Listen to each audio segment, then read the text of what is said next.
Hello students, once again you are most welcome here. In this video you are going to study a very interesting chapter named From the Diary of Anne Frank.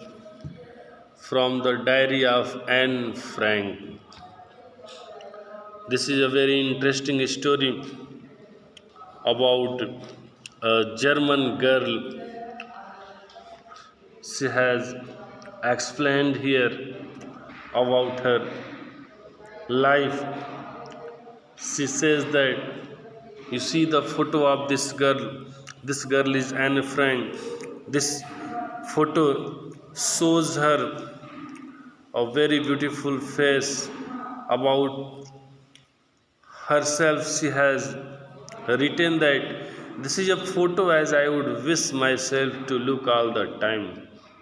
ये उसकी एक great desire है कि इसी photo की तरफ हमेशा दिखे, ऐसे ही उसकी एस्पिरेशंस, उसकी हैप्पीनेस मेंटेन रहे. Then I would maybe have a chance to come to Hollywood and she was also interested to get a chance in Hollywood, as this was the time of 1942 when she had mentioned all these things. Now let's see at first the overview of this chapter. Before starting this chapter, this is overview. Let's see. Anneliese Mary Frank, June 12, 1929, February or March 1945, was a German-born Jewish girl who wrote while in hiding with her family and 4 friends in Amsterdam during the German occupation of the Netherlands in World War II. Students, थोड़ी सी बड़ी line है, आपको मैं हिंदी में इसको clear समझाता हूँ. देखिए, ये जो एनलिस मैरी एन फ्रैंक है, ये बात 12 जून 1929 फरवरी मार्च 1945 के बीच का ये पीरियड है. इसके बर्थ का ये पीरियड है. एक जर्मन लड़की थी और बॉर्न जेविश गर्ल, जन्म से यहूदी थी. Who wrote while in hiding with her family, जिसने तब लिखा था, हु रोट लिखा था when she while in hiding with her family and 4 friend in Amsterdam during German occupation, जब वो अपने परिवार के साथ और 4 दोस्तों के साथ एम्स्टर्डम में छिपी हुई थी. एम्स्टर्डम में छिपी हुई थी जब दूसरे विश्व युद्ध में German occupation of the Netherlands in world war second, जब दूसरे विश्व युद्ध में जर्मनी ने नीदरलैंड पर अधिकार कर लिया था. ये उसी समय की बात है जब वो अपने परिवार के साथ और 4 दोस्तों के साथ एम्स्टर्डम में छिपी हुई थी. और दूसरे विश्व युद्ध में उस समय का पीरियड था जब जर्मनी ने नीदरलैंड पर अधिकार कर लिया था.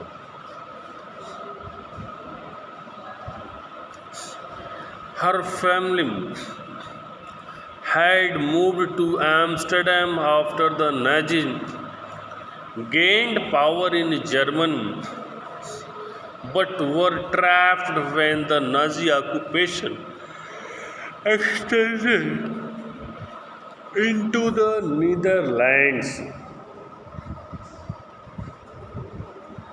उसका जो परिवार था, her family had move to Amsterdam, उसका परिवार जर्मनी में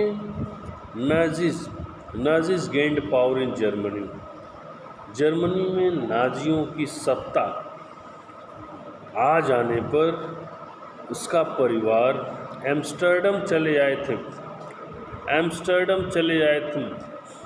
बट वर ट्रैप्ड, लेकिन वे फंस गए.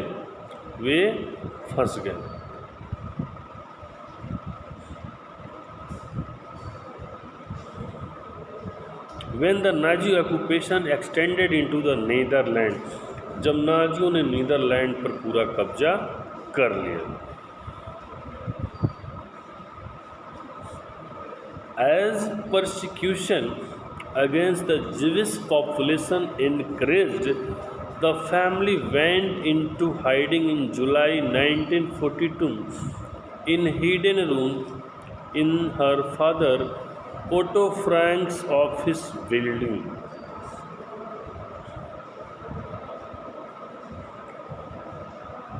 जब यहूदियों पर नाजियों के अत्याचार बढ़े तो जो परिवार था ये जुलाई 1942 में उसके पिता ऑटो फ्रैंक की ऑफिस बिल्डिंग में छिप गए. उसके पिता की ऑफिस बिल्डिंग में छिप गए. Into hiding in July 1942 in hidden rooms in father auto Franks office building. उसके फादर के ऑटो फ्रैंक बिल्डिंग में छिप गए.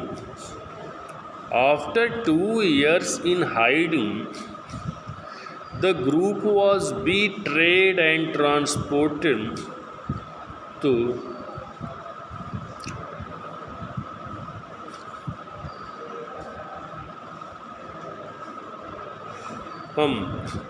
two years in hiding, the family was betrayed and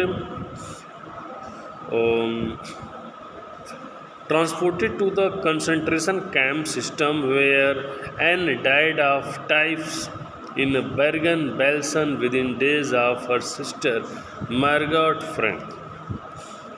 2 साल छिपे रहने के बाद group was betrayed means group जो थी नाजियों के ग्रुप नाजियों ने इनके ग्रुप को पकड़वा दिया और कंसंट्रेशन कैंप यानी जर्मन में उस समय एडोल्फ हिटलर का रूलिंग था और उसने एक कंसंट्रेशन कैंप बनाया था. कंसंट्रेशन कैंप में सारे ज्यूज को वहीं वो इकट्ठा कर रहा था, वहीं से ऊपर उनके ऊपर वो अत्याचार कर रहा था. तो जब इनकी पूरी ग्रुप पकड़वा दिया गया तो कंसंट्रेशन कैंप की व्यवस्था में इनको ले जाएगा जहां एन की टाइफाइड से मृत्यु हो गई. एन की टाइफाइड से मृत्यु हो गई. With in days of her sister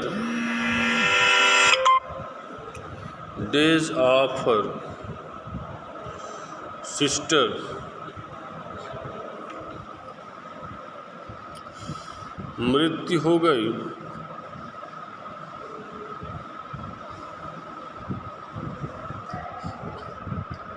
उसका पिता ऑटो केवल अकेला बचा था.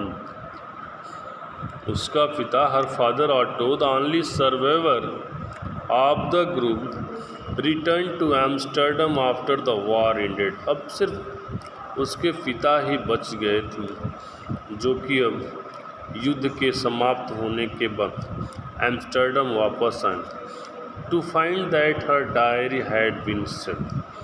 और एम्स्टर्डम आए तो उन्होंने पाया कि एन की सिर्फ डायरी ही बची हुई थी. एन की सिर्फ डायरी ही बची हुई थी. Convinced that it was a unique record. Convinced that means thinking that, यह सोच कर कि यही एकमात्र यूनिक रिकॉर्ड है. He took action to have it published in English under the name of the diary of a young girl. और उन्होंने इसे the diary of a young girl के नाम से इंग्लिश में पब्लिश्ड करवा दिया. The diary was given to Anne Frank for her 13th birthday and chronicles the events of life from June 12, 1942 until its final entry of August 1, 1944. यह diary Anne Frank को उसके 13th birthday पर as a gift दी गई थी. और इस diary में उसके जीवन की means about the life of Anne Frank 12 जून 1942 से अगस्त 1 1944 तक सारी इवेंट्स की, सारी हैपनिंग का उसने वर्णन किया था। बोले तो कौन वर्णन किया था? एने फ्रैंक ने। It was eventually translated from its original Dutch into many languages and became one of the world's most widely read books.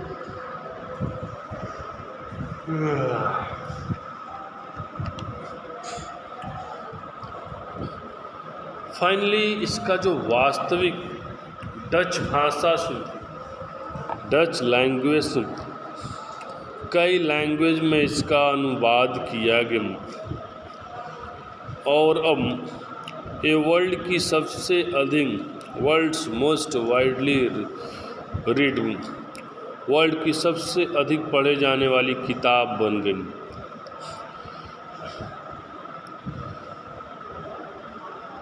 There have also been several films, television, theatrical productions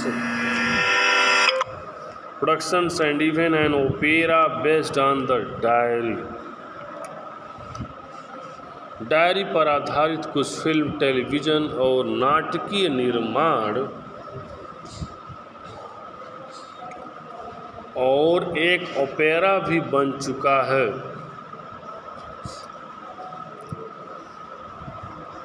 means उसकी diary पर बहुत से film बन चुके हैं, theatrical productions बन चुके हैं, डायरी पर एक ओपेरा भी बन चुका है। Described as the work of a mature and insightful mind, the diary provides an intimate examination of daily life under Nazi occupation.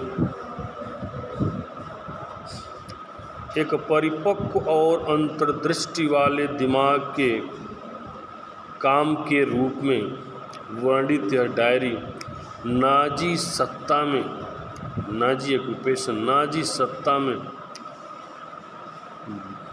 लगभग डेली लाइफ के बारे में एग्जामिन करता हुआ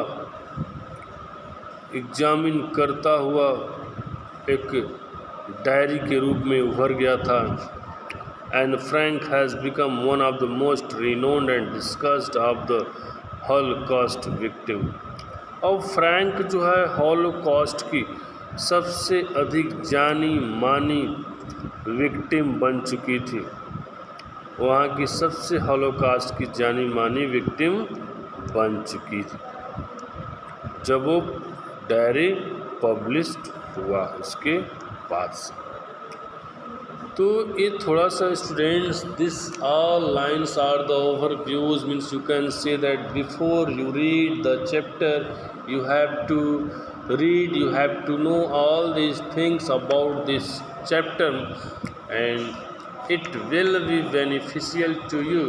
So first of all you have to read